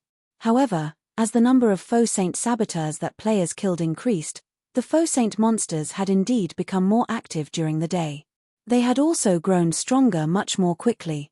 In this situation, Purple Eye was at a loss as to what to do. As Purple Eye and the others were wondering what to do, a crisp and calm voice suddenly entered everyone's ears. What if I want to kill it, no matter what? Chapter 2659, Black Flame? Chapter 2659, Black Flame? When everyone heard this calm voice, they looked at its origin reflexively. Meanwhile, the person who said these words was none other than the cloaked man who had suppressed the faux Saint Devourer and single-handedly turned the tides of this battle. Is he really opposing Saint's Hand? The various Superpowers members spectating from Silverwing Town were surprised by this development. They never thought that the swordsman would actually dare provoke Saint's Heart's members. Moreover, he had even spoken those provocative words to Thousand Eyes, the commander of one of Saint Hand's 3 trump card legions. The swordsman was simply too bold. At this moment, even Illusory Words and the other Crimson Emperor members seated inside the Blue Rose Bar were astonished by this situation. Although Saint's Heart's members numbered only a little over 100, which was nothing compared to Silverwing Town's patrol army, these Saint's Heart members all possessed extraordinary strength. In fact, Thousand Eyes had relied on these 100-plus players to attack and capture the Star Alliance's heavily defended guild residents. They had even killed more than 600 of the secret pavilion's Tier 3 experts that were dispatched to help the Star Alliance. At Silverwing Town, one could say that, unless Zero Wing's main force members took action, nobody could stop Thousand Eyes' group. But why does this scene feel familiar? When Illusory Words saw the standoff on the magic mirror, she had a sense of déjà vu. At the desert woodland, Purple Eye could not help growing somewhat anxious when she saw Shifeng challenging Thousand Eyes. Others might not know how powerful Thousand Eyes and his team were, but she did. After all, she had witnessed him in action before. It might be fine if they were within 300 or 400 yards of Silverwing Town, since Silverwing Town's Tier 4 personal guard could take action at that range. As strong as they were, even Thousand Eyes and his team would not dare mess around with a Tier 4 NPC. However, not only were they quite some distance from Silverwing Town, but the majority of the patrol army were currently scattered all over the battlefield. With only a little more than 30 Tier 3 experts on Purple Eye's side, even if Shifeng's combat power could suppress the Faux Saint Devourer, her people still wouldn't be a match for Thousand Eyes' team. The members of Thousand Eyes' team simply couldn't be considered human. They were more like a group of humanoid beasts. Otherwise, they wouldn't have dared attack the Star Alliance's guild residence, which had been guarded by several hundred Tier 3 personal guards and over 10,000 experts, with just 100+ players. Their inhuman strength was also the reason why Thousand Eyes and his team dared take action so close to Silverwing Town. As Purple Eye was growing nervous over this matter, Thousand Eyes turned to Shifeng. "I don't know who you are, but I advise you not to look for trouble. Your strength and abilities are indeed amazing. I'm sure many superpowers will fear you. However, all of those things are nothing to Saint's Hand," Thousand Eyes said coldly. "Since you wish to destroy the current balance of God's domain, I'll teach you a small portion of the consequences of doing so." As soon as Thousand Eyes finished speaking, 5 figures appeared from behind him, simultaneously activating a Tier 3 combination skill, Purgatory Storm. Each of these 5 people immediately split into 6 copies of themselves and surrounded Shifeng. The 30 doppelgangers then launched a synchronized strike at Shifeng, every one of their attacks carrying power at the Tier 4 standard. With 30 attacks coming from all directions, let alone dodging, Shifeng wouldn't even be able to defend himself completely. This scene surprised the various superpowers spectating experts. Saint's Hand actually has a 5-man Tier 3 combination skill? Illusory Words frowned when she saw the 5 players attacking Shifeng. Tier 3 skills and spells were originally plenty rare already. Even the superpowers Tier 3 experts hardly had any Tier 3 skills or spells, let alone Tier 3 combination skills, which even the superpowers dreamed of obtaining. Even the weakest Tier 3 combination skill allowed players to exhibit power at the Tier 4 standard. Stronger Tier 3 combination skills could even repulse mythic monsters.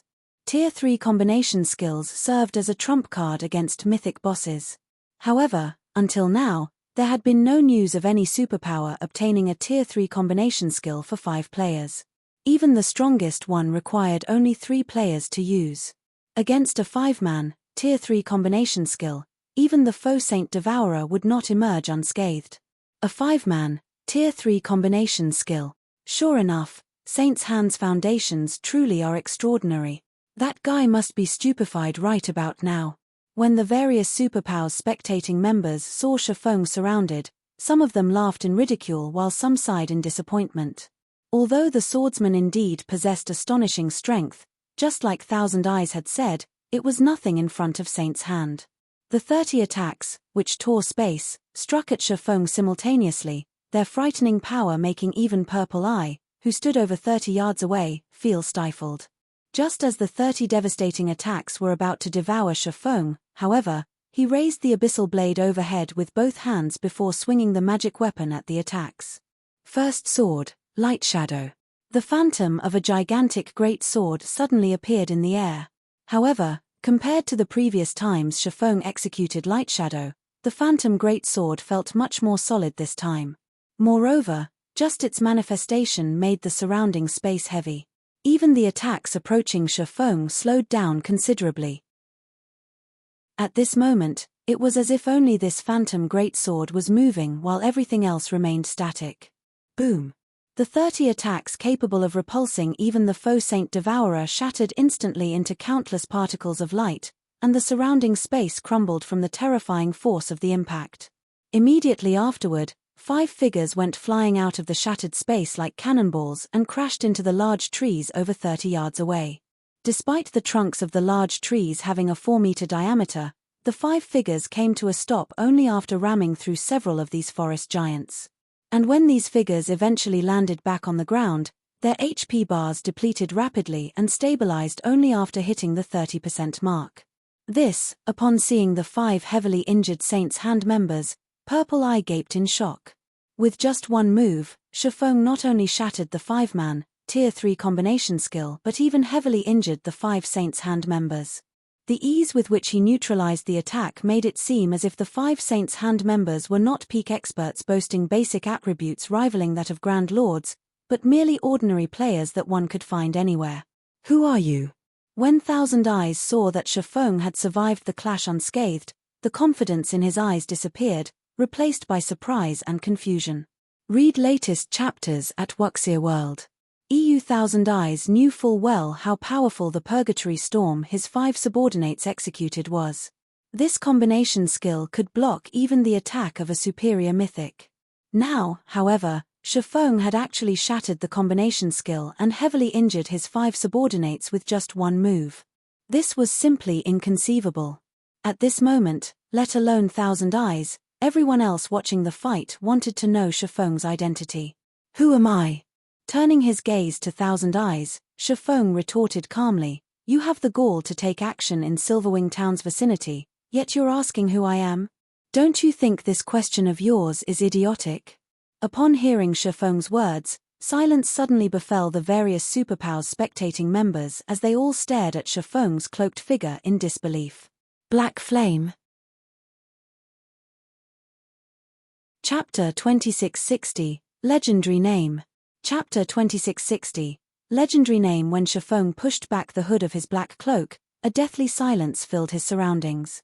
If not for the mantle of his cloak swaying with the breeze, one would think that time had stopped. The real Black Flame?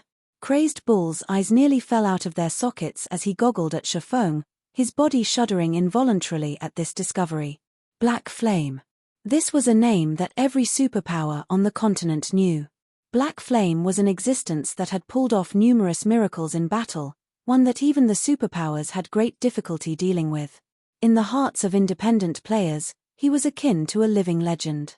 Although Black Flame had disappeared from the eastern continent for some time now, just his prestige alone had allowed Zero Wing to continue rapidly developing on the eastern continent unharassed.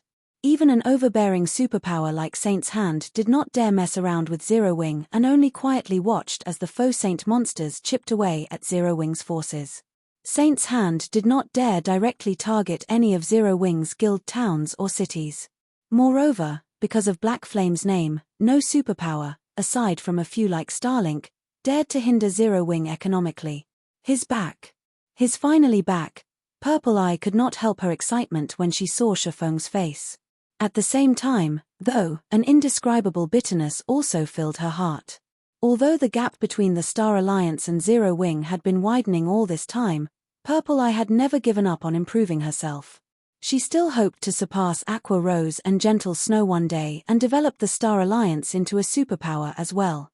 However, against Saint's Hand, her power had proven utterly insignificant.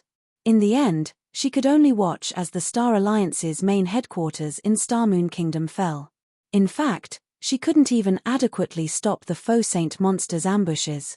Meanwhile, after a moment of silence, the various superpowers spectating members, as well as Saint's Hand's members, burst into laughter. Black Flame? Zero Wing's guild leader? So what if he returns now? He's been gone from the eastern continent for so long. Does he really think the continent is the same as before? They were indeed very surprised by Shifeng's appearance.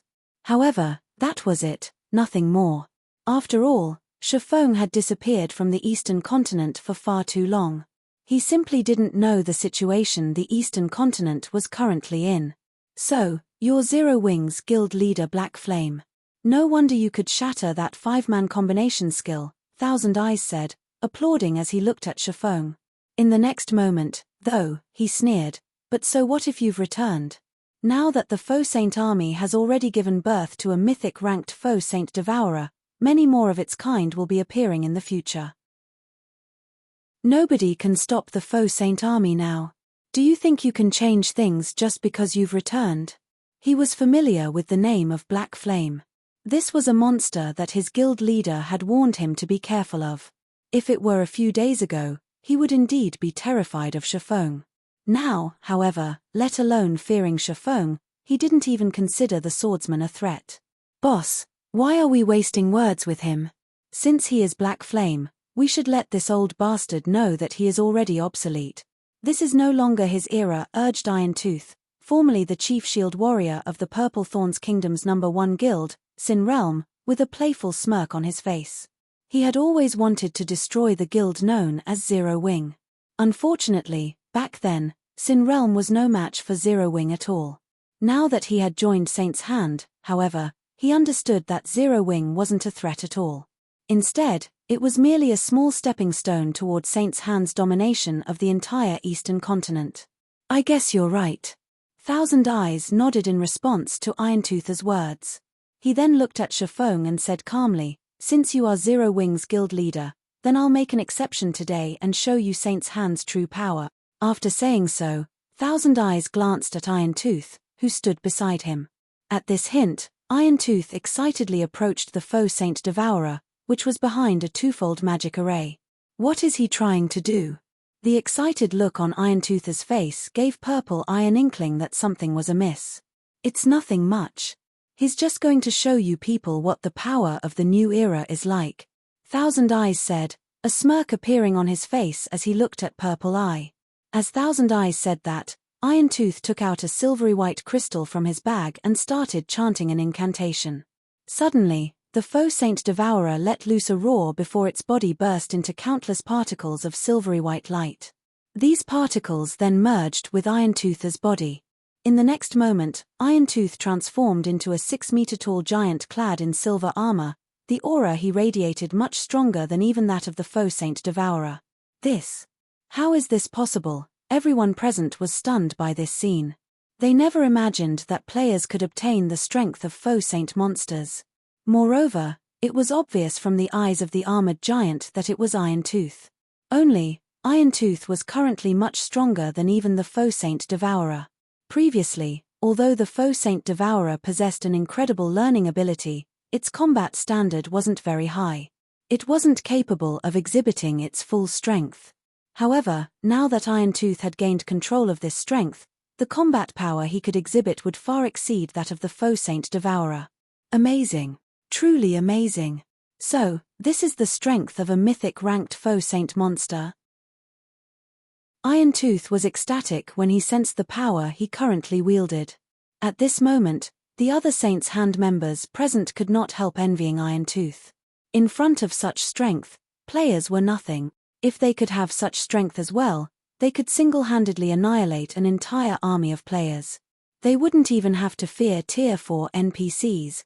Meanwhile, the various superpowers spectating members gaped in shock at the transformed Iron Tooth. They hadn't suspected that Saint's Hand had kept such a powerful trump card hidden all this time. This is bad.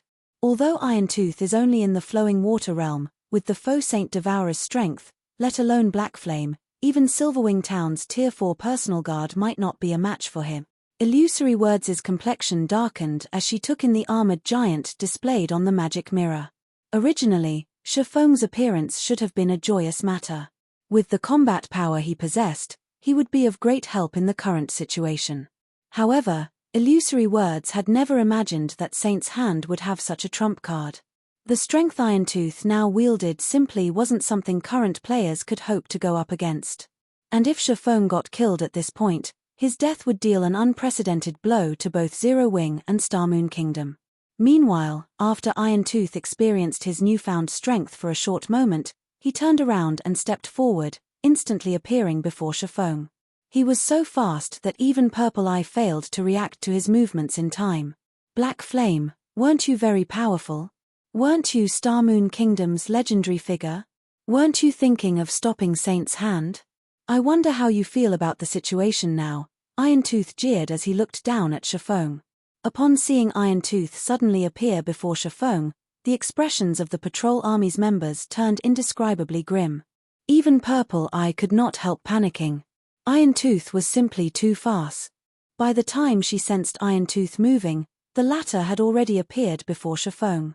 She simply did not dare imagine what would happen when Iron Tooth actually took action. Read latest chapters at Wuxia World.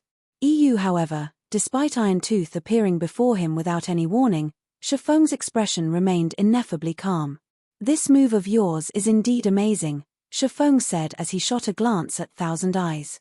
"However, do you think you're the only ones that can transform into a monster?" "What do you mean?" Thousand Eyes had a vague feeling that something was wrong when he saw how calm Shifeng was. However, before Thousand Eyes could say anything more, Shifeng unsheathed the abyssal blade and chanted an incantation. Black Dragon's Soul. Chapter 2661, Upgraded Black Dragon. Chapter 2661, Upgraded Black Dragon. Amazing. So, this is Saint's Hand's true foundation? Even after reaching this point, Black Flame still dares to fight. He sure is courageous. It's a pity that the current God's domain is no longer how it was before. Otherwise, with his combat power, it might really be possible to turn things around. How foolish. Is he just being stubborn, or does he really think things are still the same? When the various Superpowers members saw Shifeng unsheath the abyssal blade, their reactions varied from laughing in ridicule, sighing in disappointment, and lamenting. The strength Shifeng had previously displayed in battle was indeed incredible. It wouldn't be an exaggeration at all to call him a monster. Unfortunately, before a true monster, Shifeng's strength amounted to nothing. He could only buy time at best. Had he withdrawn when he had the chance, instead of provoking Thousand Eyes' group, he wouldn't have fallen into such a predicament. As the various Superpowers members were conversing, the abyssal blade in Shifeng's hand suddenly transformed into a cloud of dark fog that enveloped him completely, then expanded rapidly. When the cloud of fog had grown to a 60-yard radius, a dragon's roar echoed throughout the battlefield, making everyone's soul shudder. Before anyone could react to this roar, a gigantic, pitch-black claw emerged from the fog and landed right beside Iron Tooth. The ground under the claw sank as if it was water. In addition, web-like cracks appeared in the space around the claw, the phenomenon making it seem as if the surrounding space could shatter at any time, unable to withstand the power the claw carried. Shortly after the gigantic claw appeared, another dragon's roar dispersed the black fog. When the fog cleared, the figure of a 40-meter-tall black dragon came into view. Despite the black dragon just standing there quietly, everyone felt an indescribable sense of awe and fear welling up within them as they stared at the black dragon. A dragon? What's going on? Everyone was dumbfounded when they saw the black dragon. Dragons were creatures that all players in God's domain knew about because the existence of dragons was synonymous with destruction in God's domain. One could easily find information depicting dragons destroying kingdoms and empires overnight in any of God's domain's libraries. Now that a real dragon appeared before them, everyone was naturally astonished. When Thousand Eyes and the other Saint's Hand members saw the black dragon, their complexions paled drastically. Although they didn't know whether the black dragon before them was real or not, the pressure coming from it was no laughing matter. The black dragon's life rating was undoubtedly leaps and bounds above theirs. Archaic species? Ferocious beasts? Compared to this black dragon, the life ratings of those creatures were insignificant. You asked me how I felt before, right? How do you feel about the situation now? Shifeng asked calmly as he gazed down at the dumbfounded Iron Tooth standing beside his claw. After his concentration reached the Tier 4 standard, not only did he gain better control over his skills and spells, but his Dragon Phantom was also more realistic than before. Now, the life rating of the Phantom he transformed into much more closely matched that of the real Black Dragon King.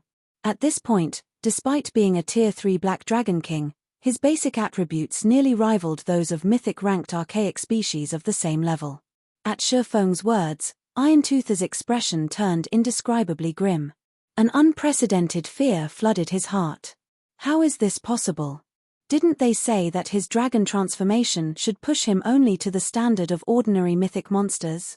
How is he so strong? Iron Tooth was confounded by the gigantic creature before him. Saint's Hand had long since heard about Shifeng's ability to transform into a dragon. However, whether it was in terms of size, basic attributes, or life rating, The dragon that Shifeng had just transformed into was on a completely different level from what was stated in Saint's Hand's intelligence report. At this moment, let alone Iron Tooth and the other Saint's Hand members, even Illusory Words was stunned by this situation. Crimson Emperor had collected a lot of information on the fight between Zero Wing and Demon City. Naturally, that information included Shifeng's Black Dragon form. However, compared to the Black Dragon that had attacked Demon City, the Black Dragon that now stood on the battlefield was like a completely different creature. Even though she was only looking at the Black Dragon through the magic mirror, she could still feel the aura of death and destruction it exuded. Moreover, she could also faintly sense that the space of the entire battlefield gravitated toward the Black Dragon. She simply couldn't believe that the Black Dragon was only a Tier 3 dragon. While everyone was in shock over the Black Dragon's aura and life rating, the Black Dragon suddenly raised a claw. Peng! Immediately afterward, the place where Iron Tooth stood and the space around it transformed into a pitch-black void. The dozen or so Saint's Hand members who had been standing in this space were nowhere in sight. As for Iron Tooth, his 6-meter-tall figure currently lay inside a newly formed crater over 30 yards from his previous position. Cracks were also spreading across the silver armor protecting Iron Tooth's 2 arms, and his HP had decreased by more than 2 million. Silence. At this moment, it was as if time had stopped. What just happened? The fierce man from Crimson Emperor muttered, slack-jawed. As a domain realm expert with basic attributes and a physique rivaling those of Grand Lords of the same level, almost nothing in God's domain could escape his sight. However, he actually hadn't seen what had happened just now. Aside from a momentary black flash in the magic mirror's display and a loud boom, his senses had failed to pick up any other information. So, this is his true strength. Purple Eye, who stood a short distance away from Shifeng, was filled with an indescribable sense of shock when she saw the black void that had appeared near her. Compared to the various Superpowers members that were spectating the fight through magic mirrors, she was able to get a much clearer sense of just how much power Shifeng's attack contained. Monster-level experts. Tier 4 monsters. These things were nothing in front of such overbearing power. Meanwhile, upon seeing this scene, the complexions of Thousand Eyes and the others turned deathly pale. Was Shifeng still human? Despite Iron Tooth currently being stronger than the Faux Saint Devourer, Shifeng actually suppressed Berserker to an even greater degree than when he suppressed the Faux Saint Devourer.